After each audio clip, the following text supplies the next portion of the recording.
We are a dark sky location, and we are the only place you can go camping with your horses. And there's a huge increase, just surging demand for experiential travel. And this trailer was 7,000 pounds. He had a Ford Ranger wanting to tow my RV. Yeah, that's not going to happen. Proper loading, which means proper weight distribution, is important. RV Life. RV Life. RV Life. RV Life. RV Life. RV Life podcast. You know, every RV trip starts with a plan. But the longer you do this, the more you realize that planning is only part of the story. As we like to say, that's the current plan, right? Sometimes the real value is knowing where to go, what not to pack, and how to stay safe getting there. Welcome back to the RV Life podcast. I'm Renee. And I'm Jim. With today's episode, we're covering a lot of ground, from camping in New Brunswick, Canada, to one of the most overlooked safety issues in RVing. John starts us off north of the border with Salma Burney from the New Brunswick Campground Owners Association. They talk camping, history, lobster, off-grid stays, and why this might be a really good time for Americans to visit Canada. Then we sit down with Trey Selman from the RV Safety and Education Foundation to talk about wheel position weighing. And yes, this is one of those topics that sounds technical until you realize how it affects your tires, your suspension, your tow vehicle, and everything you bring along. Then Rose and Glenn talk with Bob Ashcraft about how he and his wife Trudy turned their RV, Miss Daisy, into a rental business in the Smoky Mountains, and how those real-world lessons turned into their book. And Bob wraps things up with Becky Goodell from Blacksford RV Rentals, where premium RV rentals are growing fast, especially around the West's big national park destinations. So let's get started with a trip to New Brunswick, where the camping comes with history, dark skies, and apparently a lot of lobster. Lobster. John takes us to New Brunswick, Canada, with Salma Burney, who runs Off-Grid Adventure, and also serves as president of the New Brunswick Campground Owners Association. They talk about the province's camping options, from full-hookup campgrounds to off-grid stays, glamping, drive-in movie campgrounds, and even camping with your own horse. And for us American travelers, there's another reason to pay attention right now: the exchange rate. Here's John with Salma Burney. Hey, everybody, and thank you so much for joining us on this segment of the RV Life podcast, our destination segment.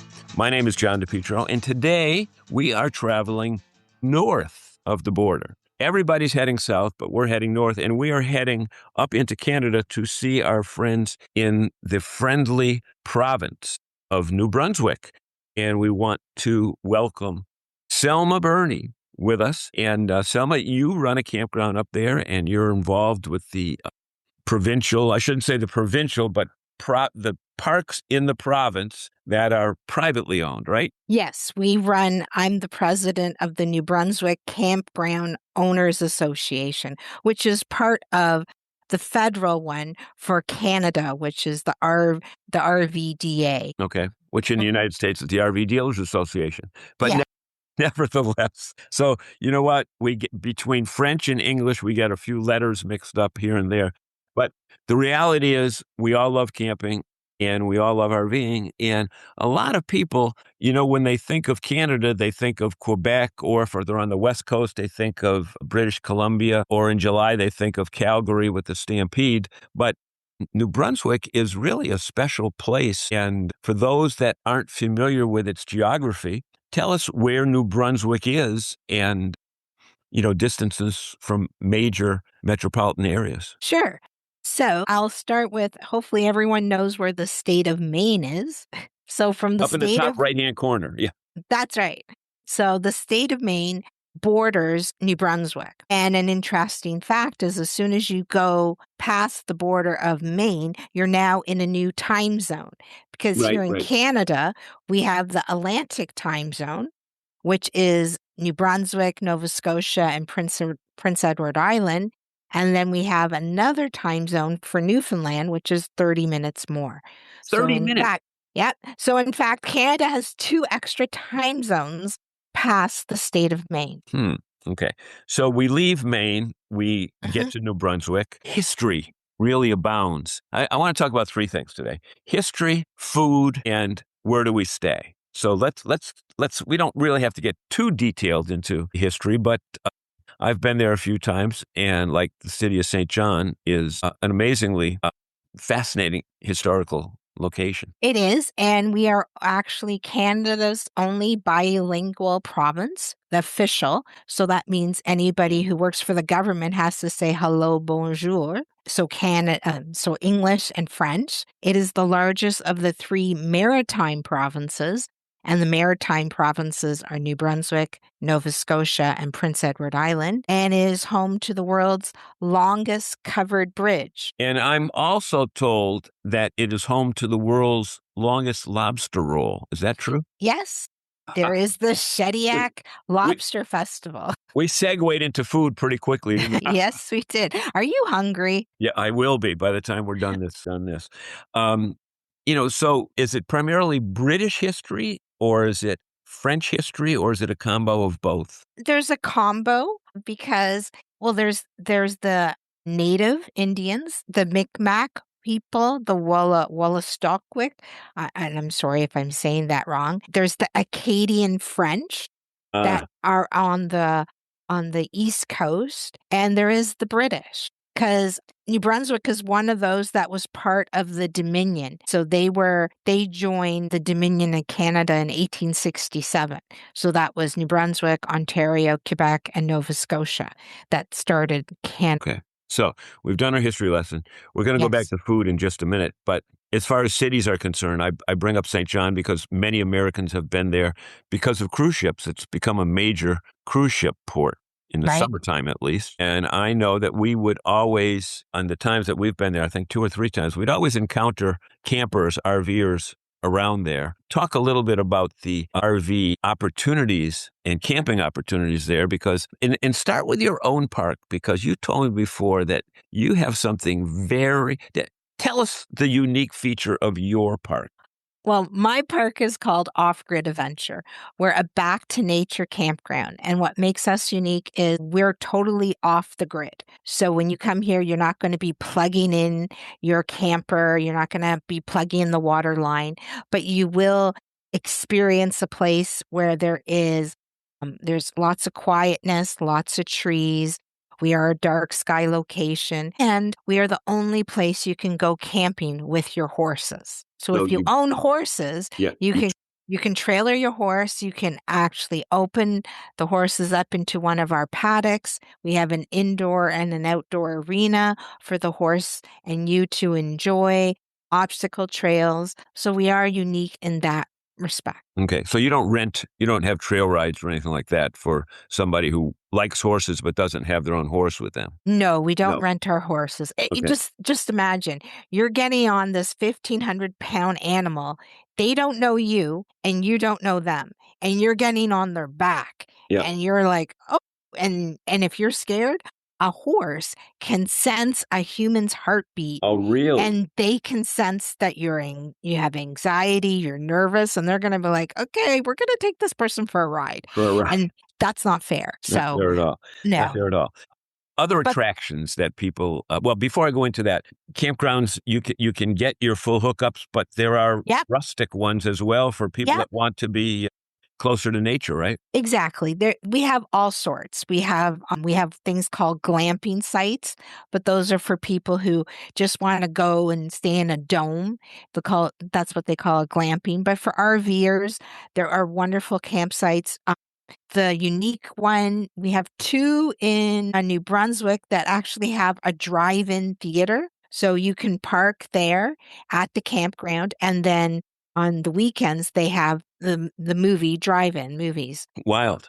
Wow, that's pretty wild. As far as the camping season is concerned, for someone who might not make it in 2026, when does the season start and when is pretty much the end based on weather?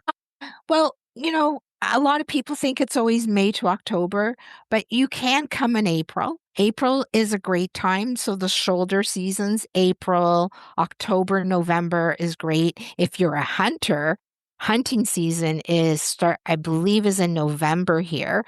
So you can also do a little bit of hunting and RV camping at the same time. I mean, I guess the time that most people don't want to go camping is December, January, and February. You can. Technically, at my place, you can, because we actually have places for people to do year-round camping. But generally, it would be April to, I would say, end of October. Yeah. One topic that is very pertinent this time of year, this because of the economic situation that we're in right now, is that it's very, very advantageous for Americans to come to Canada. Talk a little bit about the exchange rate and what a U.S. dollar will buy in Canada. Well, let's just see what the exchange rate is today. So we are talking on June 17th. So $1 US equals $1.41 Canadian. Wow. Okay. Almost 1.5. 1.5. Yep. So you're getting a great deal. You're not paying taxes. I mean, you can get the tax back when you do come across. But so it's certainly an advantage for Americans definitely to go to Canada right now economically. As far as a website is concerned where people want to find out more about camping opportunities in New Brunswick, where should they be sent? They can go to my campground association. It's called NB Campgrounds. .com, not .ca, right? That one's .com, yes. Okay. And if you're looking for events or places to see and things to do, then you want to go to the Tourism Industry Association of New Brunswick's website, which is TIANB.com. Yes. Selma Burney, we want to thank you so much for spending time with us in this international podcast. And I know that we are looking forward to heading north of the border, and hopefully many of our listeners will do the same and come up and have a great time in New Brunswick. We love to see you and love to show you our beautiful province. Thank you so much. Thank you. This is the RV Life Podcast. Stay with us.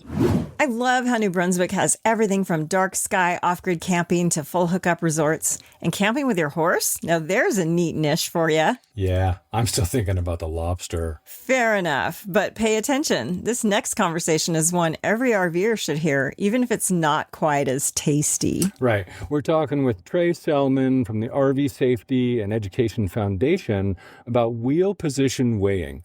A CAT scale can tell you a lot, but it won't tell you what weight is on each individual wheel. And that's more important than RVers realize, especially if you've ever said, we don't really have that much stuff in here. Famous last words. Here's our conversation with Trey Selman.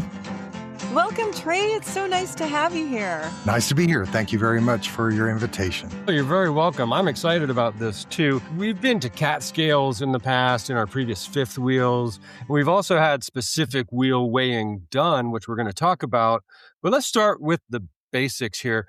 What exactly is wheel position weighing, and how is it different from just pulling onto the scale at the truck stop? Well, it's measuring weight, so in that way it's the same, but it's just more detailed information. So you're able to get what's happening on each end of the axle as opposed to the bigger pieces. So platform scales, we love them. That would be a CAT scale or a truck stop scale. And you can get some information. You can get overall information or maybe even the axles.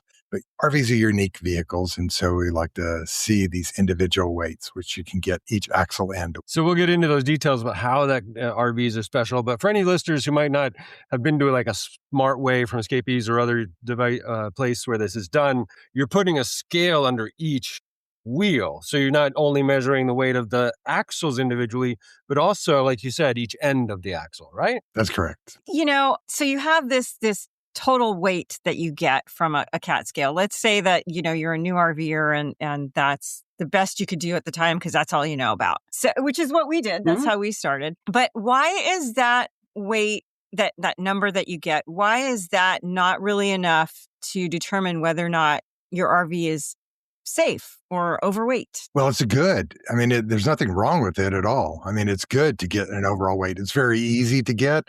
It's inexpensive and it's very prolific. Those scales are thousands of CAT scales across the country. So we strongly suggest that people use that tool to get that information. It's just that it's not so much that it's not enough. It's just understanding that RVs are a little bit different vehicles and they have unique characteristics. And it helps to understand your RV and to check for some extra safety items to get more detailed information. So how is it different in the sense that, you know, motorhome might those numbers might apply differently to a motorhome than, say, a trailer and tow vehicle. They don't necessarily, I'm not sure I understand the question. They don't apply differently. They're going to, I mean, you're going to get, axle end weights. On an RV in general, whether it's a motorhome or it's a travel trailer or a fifth wheel, we're houses on wheels and we're not just big empty boxes. And so with a big empty box, when you're moving stuff from one place to another, you can easily distribute the weight so that it's even across the axles or fairly even across the axles. In an RV, it's a living unit. And so a lot of the stuff in the RV is already bolted down, like all the power equipment, all the appliances, water tanks, and they're bolted down and they can't move. And then on top of that, we stick all our stuff in there, right? In all kinds of different ways. And you could just overload some of those pieces of equipment, the axles or the brakes or the wheels or the tires. And we want to check that out and make sure that those things are not being overloaded. Those components are not being overloaded. Okay. I think I'm getting it now. And I know that, like, for example, when Jim put a workstation in our previous fifth wheel, I was very concerned about having all that extra weight on one side. But then you went and you took out the bunks in the other part of the fifth wheel. And I felt like it kind of evened it out because you redistributed the weight. I also removed a couch with storage space under it, which I always had stuff under there. So I, in my head, I didn't do the actual weights, which we should have done maybe before and after. Yeah. But I did take out some weight and put some weight back in. So these are all things, people need to consider. But I wonder, what's the most common big surprise RV owners tend to experience when they do get these individual wheel position weights? Is there anything that happens a lot that people don't usually aware of? Well, people aren't aware of weight in general because most RVers, and it's not true for everyone, but most RVers drive passenger cars and we don't think about weight at all. So they're just not even understanding that. And sometimes it's out of sight, out of mind. I don't even want to know, that's the mindset. But then when they do find out that they're overloading their vehicle, it's sometimes a shock. And then of course, then it becomes a different kind of conversation. Then it's dealing with that shock and what do I do? And, how can we help? But we try to do those things as well. If it's pretty bad, then, you don't have too many options. You need to get rid of some stuff or do something like that. If it's other ways to manage it, there are certain ways that can be managed. And we try to give those helps and tips to help do that. So how important are the numbers, the specs from the manufacturer? Like if you're 100 pounds over versus, like 600 pounds over. Is there any leeway in those or are they pretty strict? They're pretty strict. I mean, the weight ratings of the vehicle are pretty strict. Now, that doesn't necessarily mean you're going to have a component failure, when you get 2 ounces over the weight rating, right? But, and certainly the more you're over, the more likely you will have some problems. So, I mean, that's somewhat common sense with regards to that. But yeah, they're pretty strict about that. And it's going to, it's just going to wear your components out faster and put you at a higher risk for whether it's component failure, life and safety. Any of those kinds of issues can come up. So you just hinted at that and might have just answered the question. You mentioned the problems and component failure. What are, say, the worst, best and worst case scenario from being overloaded? Is it, sway? It's, components failing like springs and things? Or is it, axles falling off? What's like the simple thing that might happen? Tire wear or falling apart. Am I on the right track here? Yeah, that's all of those things. Okay. Any of those issues. I mean, we're talking about the vehicle's capability to be able to carry weight and move weight around the country. And so part of those ratings are about how much can be loaded on the vehicle.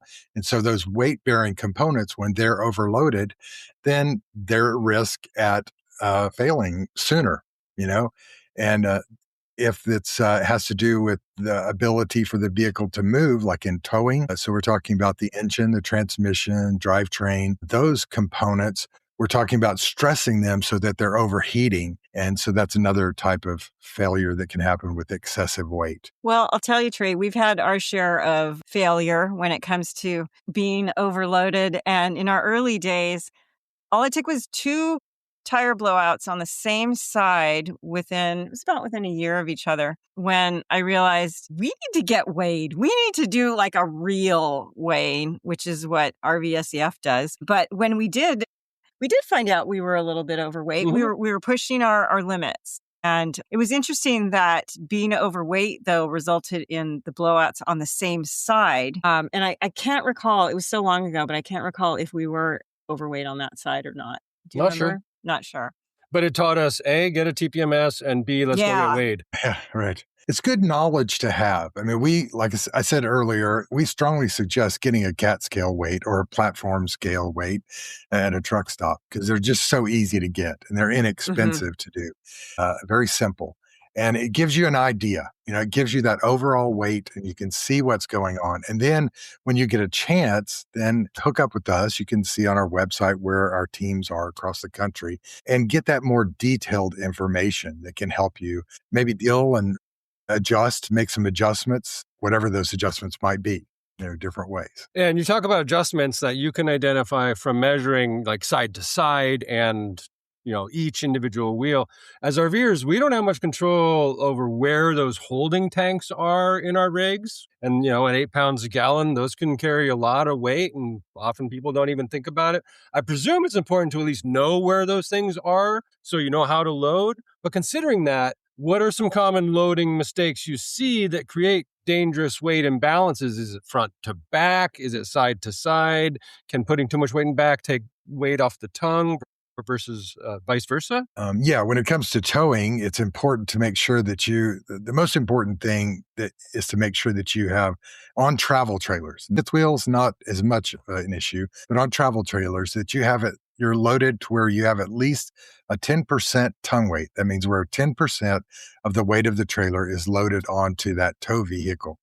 And that helps to mitigate sway. And so that's a really important thing. It helps reduce the opportunity for sway. Another thing that can help with sway is speed, but that's a whole nother topic of subjects. Probably some of the other mistakes that RVers make, and I don't know if it's just a mistake, it's just not being aware that every item has weight. That's the biggest thing to try to confuse because, it's one of those things where you say, I don't know, if I had a dime for every time someone told me, I'd be rich. When the RVers say, I don't have anything in here, when we see that they're overloaded. And I've heard that statement over and over again. And then they open up their basement and it's full to the top. And the problem is all of those individual components are not big in and of themselves, but they all add up to weight. And so we need to understand that every single item has weight and that can affect our vehicles. So are you telling me that my t-shirt collection has an impact on the overall weight? That's what I'm saying. But at least it's not a rock collection or a bowling ball collection. So we all have too much stuff. Yeah. Well, it's not just understanding that we have concessions as RVers that we have to make, and there is a limit to what our vehicles can take. Yeah. And in our previous rig, I had a jewelry making workshop where tools like hammers and bench blocks and things like that were part of the workshop area. And it was really, really tough because I knew that kind of stuff was obviously adding weight. Now we have a travel trailer. And I noticed as soon as we got the travel trailer that we could feel sway and getting blown around a lot more with this RV than with our fifth wheel. So would you say that being overloaded has more of an impact on travel trailers than fifth wheels? I think I caught that earlier, but I want to be clear. It's proper weight distribution has a greater effect on travel trailers than fifth wheels. Okay. Just because that connection point is on the bumper or the back of the vehicle, it's more susceptible to trailer sway. And so proper loading, which means proper weight distribution, and that's more front to back, is important. With fifth wheels, because the connection point is more up toward the neutral point of the vehicle or or Mhm. over the rear axle, Mhm. then that in and of itself helps to mitigate sway, and we don't really have as much of an issue with that. So it's that weight distribution that matters more. What about something like a truck camper or a Sprinter van? They also have issues with regards to weight, but that's mostly carrying weight. Just as any of those weight-bearing components, it's going to be overloading those weight-bearing components and component failure. And tires, you mentioned tire failure. Our number one thing that we work with is tires. We work with tire manufacturers and do a lot. And that's probably the number one safety component that we're most concerned about. So we look at the tires and make sure proper inflation pressure is part of the equation. And I would guess that prevention is the key thing here, because you want to know this stuff before you start noticing tire wear, which might be the first indicator that people have that something's wrong, because one of the tires on one of the axles is, looking more worn on a certain way. So I think doing the specific wheel weight measurements is a good prevention measure. I would agree. Yes. I mean, we think it's even before I worked for the foundation, the very first thing that we did was weigh the vehicle. And the first place we went was from Texas to Kentucky to get weighed by the foundation in wheel position weighing. So you mentioned right away, is that a good practice? Like when someone gets an RV before they even load it, like they've bought a new RV, perhaps go get that weighed to see where your weight distribution is so you know how to load it properly? Well, to the degree that you can on a platform scale, right? But at least you know where it is. And it's a cheap, inexpensive thing to do. So it's $15 to go to a CAT scale to get an overall weight and maybe some pieces of information. On a motorhome, you can sometimes separate the axles out, like front and rear axle. Travel trailers or fifth wheels, it's kind of hard on a platform scale to separate out the axles. And that's where that more detailed information can come in with wheel position weighing. I'll tell you, it was a real eye-opener when we had ours done. And we got ours done at Escapees Rainbow's End the first time. And now I understand that Escapees only has that SmartWay program in one location now, in the one in Texas, I'm pretty sure. But tell me, where can RVers get this done if they're not in Texas? Does RVSEF attend shows and things like that? Yes, you could go to our website. We have a schedule there that shows our annual schedule where our teams travel to weigh RVs. So we're doing it at less at shows, more at rallies, because that's where people are bringing their loaded RVs, right? You don't necessarily bring your loaded RV to an RV show, right? Exactly. I mean, there are some, but even then, some of them, not that much. It's harder to do at a show, but at a rally, we can do it before or after sometimes when people are arriving there and they're loaded up. That's the safety concern. I mean, how is it loaded and how is that affecting the components? So should somebody come with full tanks when they want to get weighed? We strongly suggest that you, as far as your tanks go, your holding tanks, that you have them filled how you normally travel. So some people normally travel with full tanks. Some people travel with a quarter of a tank, because that's one way to manage weight. As Jim mentioned earlier, water's 8.3 pounds per gallon, and you have a 100-gallon tank, that's 800 pounds of stuff that you can't carry. So, that limits some of your things that you can carry. So it's certainly a easy way to manage your weight. It's funny, the water thing. Jim and I would constantly go back and forth with each other about that. Should we travel with full tanks? Shouldn't we? What about this? What about that? When it came to holding tanks, and when we discovered we were slightly overweight, we compromised and said, okay, no more traveling with full water tanks, fresh water anyways, if we could help it. What are your thoughts on that argument? It's a popular one in the RVing community about traveling with full tanks. What do you think? Yeah, one of the things that we try to understand and communicate is that not all RVers do things the same way. And so it depends on how you're going to live in the RV, how you're going to travel, and what your limitations are. I mean, if you need to carry more stuff, especially full-timers, unless you have a custom RV, you probably need to think about how to manage that water weight. because you're going to need to carry more stuff. If you're just going out for the weekend or doing something, on short trips, 1 week a year, a couple of weeks a year, then you're probably not carrying as much stuff as a full-timer, right? Or someone that's traveling in a different way. So it really depends on how you're traveling, and then manage things that way. And then what's important to you. Some people are very much concerned about the quality of their water, and they're not sure what it's going to be when they get out, in the rest of the world. So, they'll want to carry full water. But as you travel, especially if you get out there and start traveling quite a bit, you'll find out how you travel, and then you can make adjustments to how you travel. We normally my personal thing is that we only normally travel with about a quarter of a tank fresh water, as we did in our fifth wheel, because we are full-timers. Now I've moved over to the other side of RVing world, and I'm a motorhome owner, and we have a lot more weight capacity. So I'm not really sure what we're going to do with regards to that, but we've certainly got a habit of traveling with less than full fresh water. So every RVer is different, right? But it comes back to knowledge and knowing your specs. And listeners, I highly encourage you to check out RV SEF to find out where you can get some individual wheel weight weighing done. Trey, can't thank you enough for joining us. Thank you so much. Happy to. Thank you. Now that conversation makes you want to open every cabinet and ask, do we really need this? The answer, it's probably no, but also probably I'm going to keep it anyways. Until the scale says otherwise. Oh yeah. Trey did such a good job explaining why weight isn't just about the total number. It's about where that weight is sitting, how it affects your tires, and whether your RV is really loaded the way you think it is. And now we're going from RV weight to RV rentals. Rose and Glenn talk with Bob Ashcraft about how he and his wife Trudy took their camper, Miss Daisy, and turned it into a Smoky Mountains rental business. This is a fun one. Bob doesn't sugarcoat that learning curve. There are checklists, renters, propane lessons, awnings, tire surprises, and what he calls the stupid tax.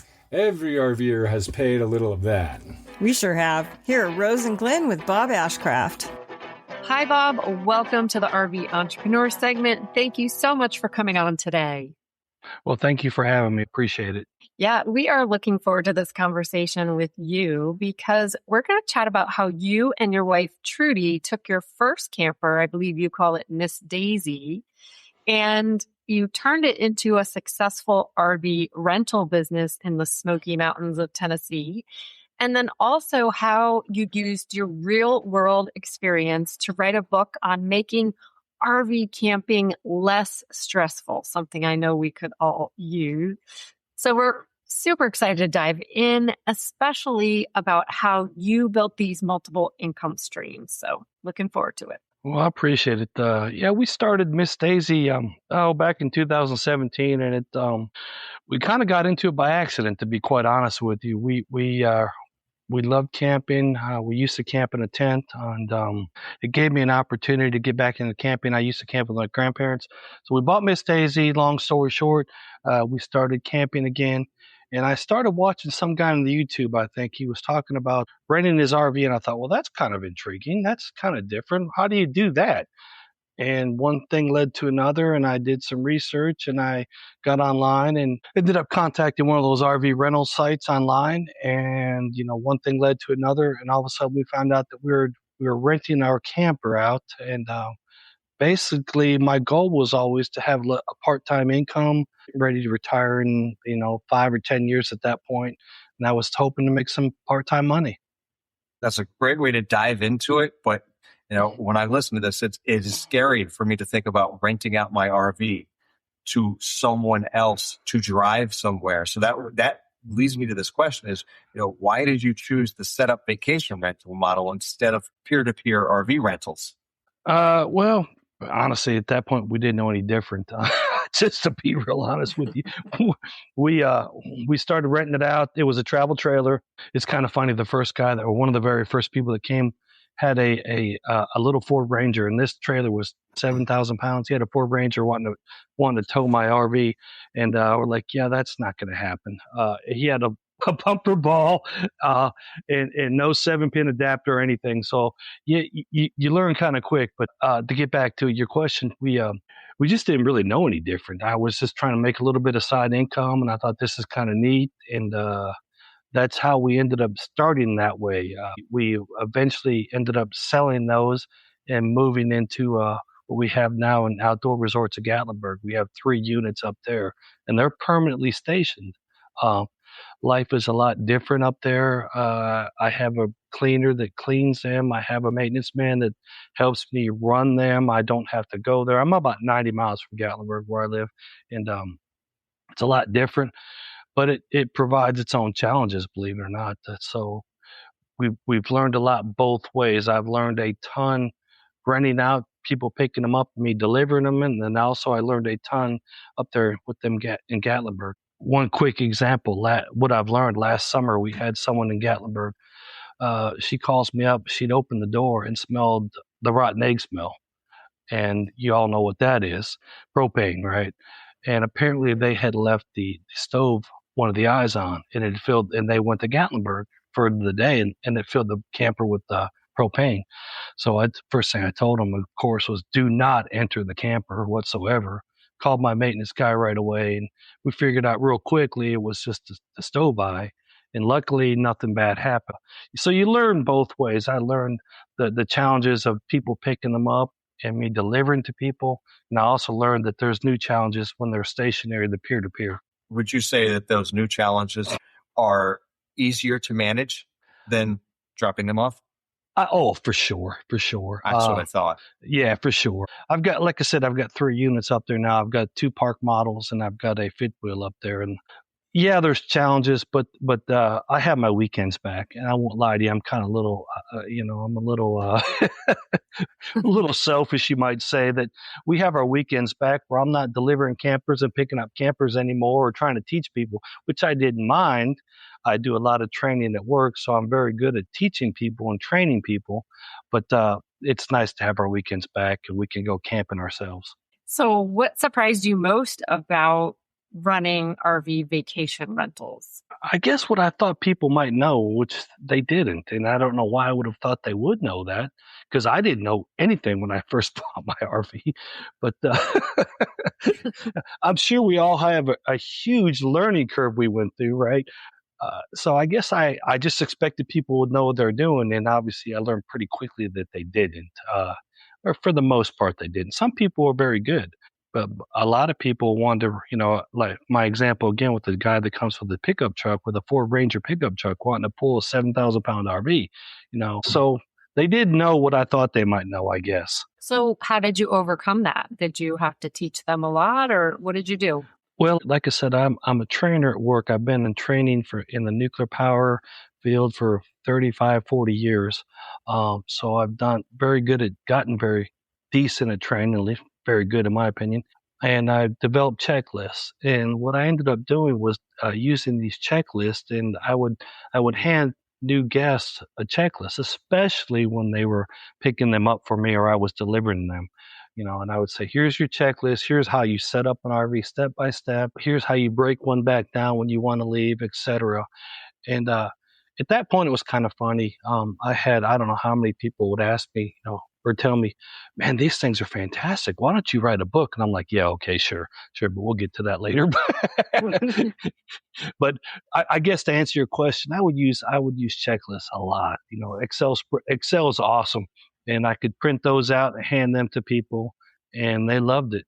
So that helped me a lot. Yeah, I was going to ask if they followed it, or did the people just kind of try and do their own thing? Because, checklists are great, but only if you act upon them. Yeah, I think, or at least I want to say that most of them followed them and used them. They seem to be very helpful. So, but people are people, that. Yes, people are people. And that's a brilliant way to solve that problem. Would you say the overhead, because I imagine that there's more overhead in a vacation rental versus a peer-to-peer rental. It's worth having that extra overhead, isn't it? Oh, yeah. There's a lot more, like you said, there's a lot more overhead up there in Gatlinburg in the resort, but I'm not dealing with trying to teach people the ins and outs. That way I can just make a quick phone call to my maintenance guy up there, and he goes over there and, he takes care of things. So it's a lot better. It's kind of funny. One example is we had one of the first summers, I had 4 guys rent my camper, and they were here at a show in Knoxville. And I get the very first night they had it, they called me and said, "Hey, we can't get any hot water." Well, they had 4 guys trying to take a 20-minute shower. And a 6-gallon hot water tank, that's not going to work real well. So you deal with those kind of phone calls all the time. So the stress level went down a lot in Gatlinburg. Yeah, it sounds like you've traded the overhead of time for the financial overhead, which is easy to overcome. I don't know about easy, but it's easier, right? Well, making money is easy compared to trying to make more time. This is true. So how important is the resort experience for your guests? I went through, I know I'm not letting you answer, but I did go through a lot of your reviews on Airbnb. Right. And they're raving reviews. So it's clear that their experience is important to you. Right. Oh yeah. I think the biggest thing Trudy and I try to make sure is we keep the units as clean as possible. I mean, we don't like to go to a hotel or something that's dirty, and I don't think anybody else does, right? So we try to keep them as absolutely clean as possible.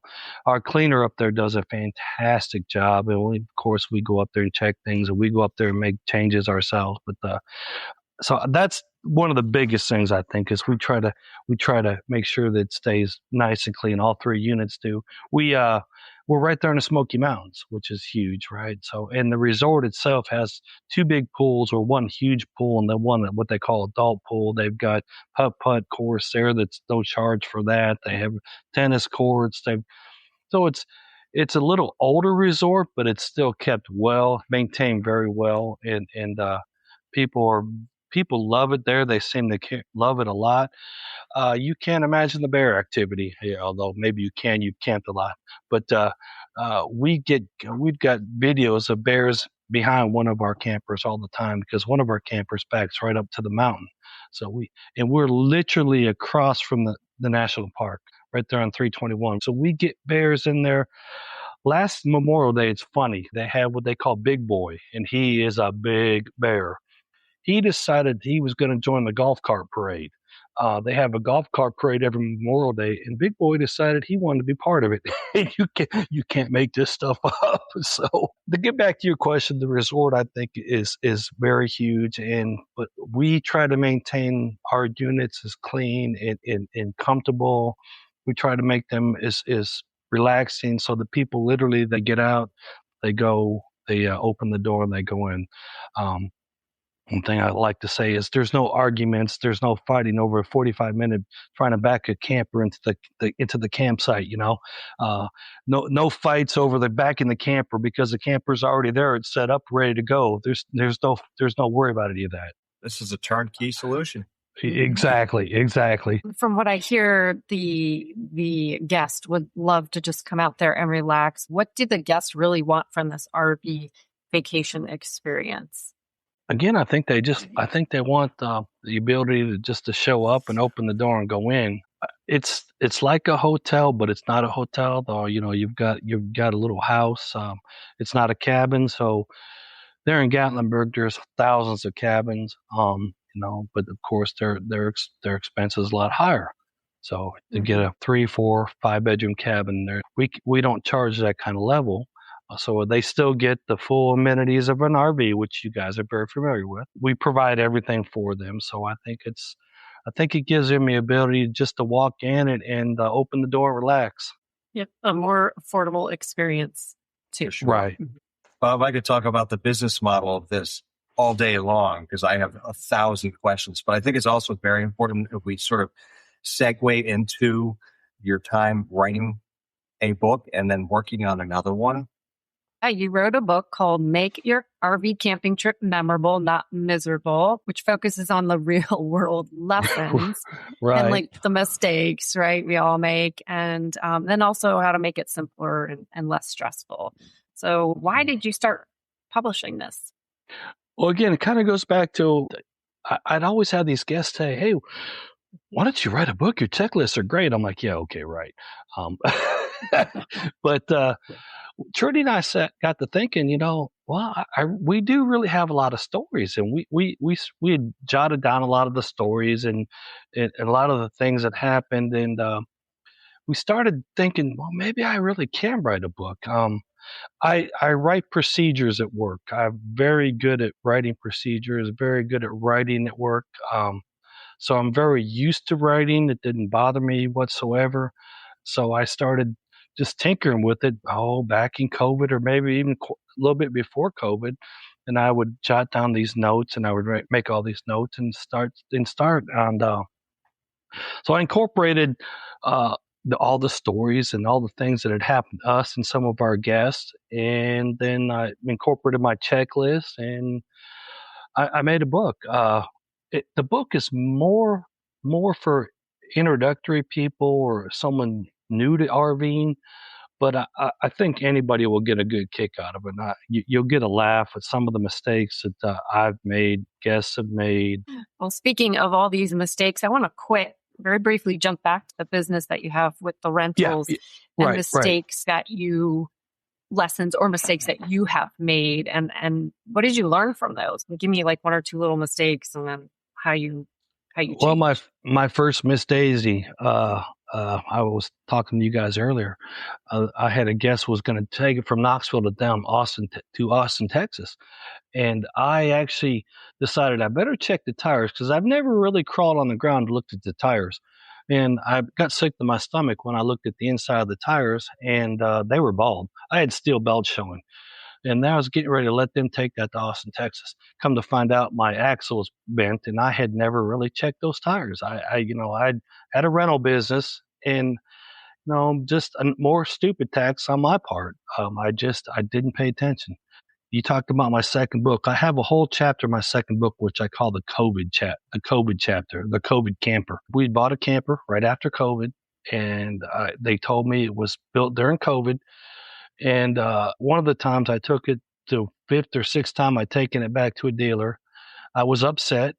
I walked back out. I disconnected. This is a fifth wheel. Disconnected it. Shut the tailgate. You see the problem already? Shut the tailgate. Pulled forward and slammed the kingpin right into the tailgate because I was upset. More stupid tax.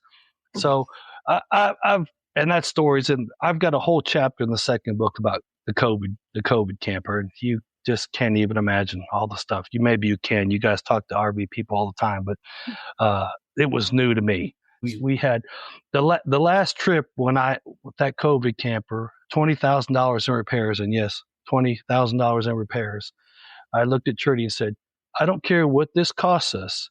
We're trading this camper. It cost us a pretty penny. We were quite upside down, as you can imagine. Bob, I could listen to the stupid tax stories all day long, and we'll definitely put where to find your rentals and where to find your book in the show notes. But I want to ask: is there any advice that you have for aspiring RV entrepreneurs who are trying to create an idea and turn it into a real business?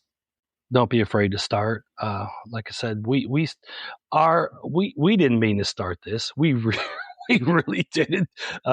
We kind of I don't know how everybody else feels about it. We kind of started by accident. We never thought we were going to buy an RV and rent it out.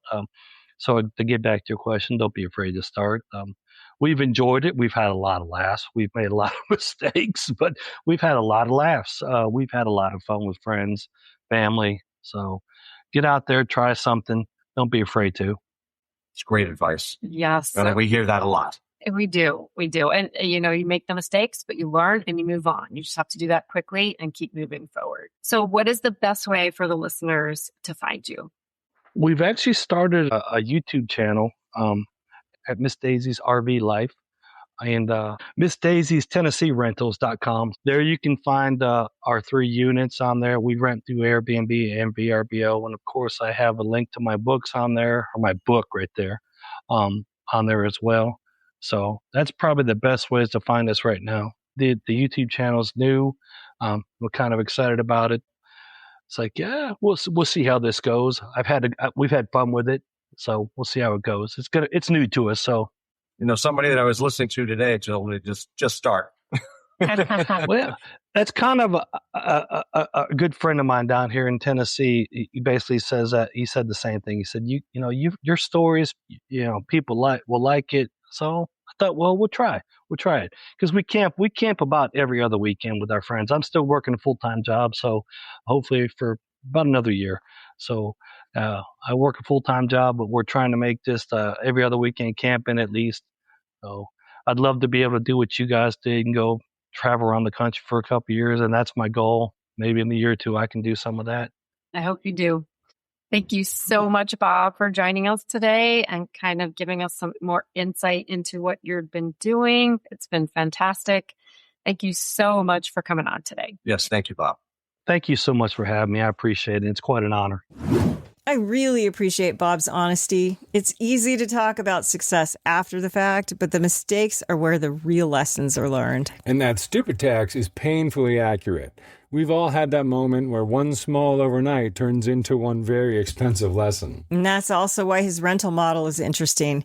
Guests get the camping experience without the towing, the setup, or backing into a site after a long travel day. Which leads nicely into Bob's industry conversation with Becky Goodell from Blacksford RV Rentals. Blacksford focuses on premium RV rentals near major Western destinations like Yellowstone, Grand Teton, Zion, Bryce, and other national park routes. Becky explains why demand is growing, who's renting, and how more people want the RV experience without jumping straight into ownership. Here's Bob with Becky Goodell. All right, today we are with Becky Goodell, CEO of Blacksford RV Rentals in Las Vegas and other cities. Becky, glad to have you join us again. It's been a while since we talked, but what's going on with Blacksford and what's going on with RV rentals in general? Well, Blacksford, in case the world doesn't know this, we are a premium RV rental company with premium service, and our business has tripled in the last 3 years. We started out in Bozeman, Montana. We're one of the top, if not the top, rental company there for Glacier, Yellowstone, Grand Teton. We expanded to Vegas 3 years ago, and that demand has steadily increased, actually tripled in 3 years. And we opened Phoenix a year and a half ago. And then last month we opened Seattle, which has been doing fabulously. I think people see us, our income, our customers tend to be the top 25% of the income threshold. And they like the feeling that as opposed to a peer-to-peer rental or a big box store RV rental company, we have backup RVs. We have premium service. We're there 24/7 on your trip. We help you in every way we can. And that reputation is driving a lot of our demand, as are our locations near these great bucket list national parks. There's been a lot of talk about Las Vegas and RV rentals lately. Why is it so attractive to RV renters and RVers in general, but what's the popularity besides gambling? But, the city's done a great job coming back, and, a lot of families go out there. We know that. What do they do when they pick up their RV? Where do they go? Well, you picked a good time to talk to me, Bob, because I'm actually in an RV right now in Zion National Park. And 2 days ago, we were in Vegas. We're taking my sister and niece she just finished high school on a trip, and she wanted to do the national parks. So I speak from both knowledge and recent experience. In terms of RVing to Vegas, there is some demand for that. The EDC, it's a big music festival at the Motor Speedway, which allows camping, and RVs have generators and unlimited mileage and so forth. There's some increase in that, people coming to Vegas to RV. But almost all of our demand is for people going to see Utah's Mighty Five, the Grand Canyon. Zion is 2 hours away. There's a state park called Valley of Fire about an hour from Vegas, and it's like a small Bryce or Zion. It's beautiful. You've got Red Rock Canyon. Death Valley is about an hour and a half away from Vegas. You've got Joshua Tree, 3 or 4 hours. But a lot of people, Zion in the last 5 years has become the second most visited national park in the U.S. after Great Smoky Mountain. It's kind of surprising. And I thought, why is that? Well, one of the things is that the town of Springdale, Utah, which is where we're staying, is just outside the park. It's spectacular. It's got great restaurants and shops and campgrounds and hotels. And it's a it's a great place to, you're not suffering with, hot dog stands and, it's lovely and safe. And you're literally at the doorstep of the park. So I think Zion's popularity has driven a lot of that. Then you're 2 hours from Bryce when you're in Zion. So there's a lot of the Vegas, maybe Valley Fire State Park, Zion, Bryce, and return.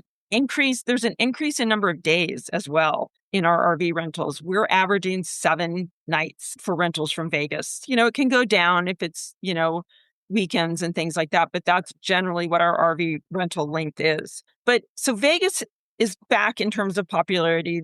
When I was in Vegas, you're hearing people are coming back for conventions. There were a lot of families, couples, and it has done a good job of marketing itself as more than just gambling and shows and restaurants. It's a gateway to natural beauty. And often the flights are not that much to get to Vegas. So people fly, they do a couple days in Vegas, and lo and behold, they also want to see national parks. So given your clientele, what types of vehicles are you renting, and are you increasing the size of your fleet based on the demand? We have, over the years, about 25 vehicles, all drivable. They're late model, 25, 20, 24, 25, 26 models. They're all drivable, Bs and Cs. So we have, camper vans, Winnebago Solis PXs. We have Winnebago Echoes. We have Nexus Class Cs that are 25 and 29 feet. We have Winnebago Views. We have a variety of vehicles, and there's demand for all of it from Vegas. It's amazing. It's absolutely amazing. How about the demographics of the people that are renting? Because we know that more families are going out to Vegas. Are you seeing more of that? Are you seeing any single women? Are you seeing just couples? What does that look like? In terms of our demand, I would say 50 to 60% of it, 50% is families. It's mom and dad with 2 kids, or a single parent with 2 kids or 3 kids. We can do 4 kids in our RVs. And then the other half, for the most part, are active empty nesters. They, their kids just went off to college, or their kids have been off to college and they're married, and they want to go have fun while they still have the energy and ability, and they have spending money. We do get some dinks, they're 30, they haven't had kids yet, they're young professionals, they're making good money, and they want to have an adventure maybe before they have kids. But ours, our income, our customers tend to be fairly well-heeled. They're not price sensitive about gas for the most part. And this year, we're seeing in the last 2 months, just 30, 40% increase in demand across all markets. We think it's driven by uncertainty with international events. There's, hantavirus and Ebola. People don't want to risk maybe going on a cruise or going to a safari in Africa. And so they're like, you know what, let's just stay home. Blacksford does not have a lot of non-US. Maybe 5% of our customers are coming from outside the US, but we're mostly domestic. And the American economy is doing really well for the most part. It is. And I think, the timing of the America 250 celebrations is great also. I mean, you've got the Olympics, you've got the soccer tournaments that are going crazy. You've got travel to all the, you got Route 66 with its 100th anniversary. I mean, there are a lot of good reasons to stay in the United States right now, rent an RV and have some fun. Yeah. And there, you look at all these trends in the travel industry, not just the RV travel industry, and there's a huge increase, just surging demand for experiential travel. Absolutely. People want to have experiences. They're on their phones, they're on their computer all day, they're streaming, and they want more real, substantive, tangible experiences. And I think this has driven a lot of demand for RV trips, RV renters. I don't know how many of these convert into buyers, but there's the pandemic, there was a proliferation of RVing during the pandemic, as we all know. That's come back down to pre-pandemic levels in terms of RV sales, I believe. But it left a lot of people RV curious. All of a sudden, everyone knew someone who owned an RV and was doing RV trips, and they're fun. And so the RV rental business allows people to try out the RV and have an RV trip without making the purchase decision and responsibility. And I think the industry is responding too with their marketing and with their branding and their advertising.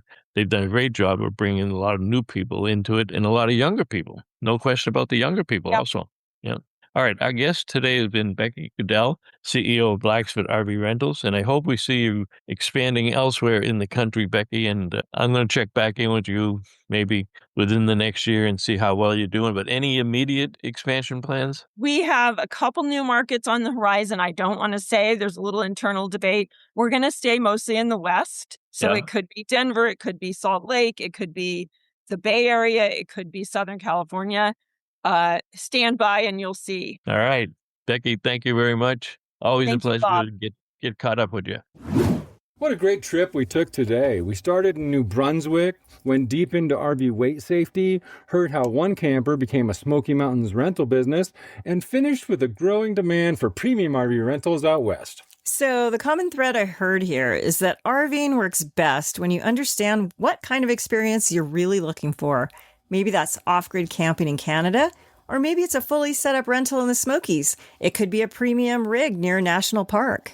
And no matter what kind of RV trip you're planning, the safety basics still matter. Weight, tires, loading, and knowing what your rig can actually handle are not optional. As always, you can find more RV tips, trip planning tools, campground information, and RV safe navigation at rvlife.com. Check the episodes page at podcast.rvlife.com for complete show notes. And if you enjoyed this one, share it with another RVer, especially the one in the passenger seat who's always saying, don't worry, there's room for that one more thing. That person definitely needs this episode. Yeah, that person. Happy travels, folks. And if your next road trip includes another cast iron skillet or a trip to the rock shop, please remember, We need to understand that every single item has weight. Are you ready to elevate your RVing adventures? With RV Life Pro, you're not just getting a service, you're gaining a reliable companion for your journey. From planning your trips with precision, to navigating with confidence, and even connecting with a vibrant community of fellow RV enthusiasts, RV Life Pro is your all-in-one solution. Don't just dream about the perfect adventure, live it. Visit rvlife.com today and discover how RV Life can enhance your RVing experience.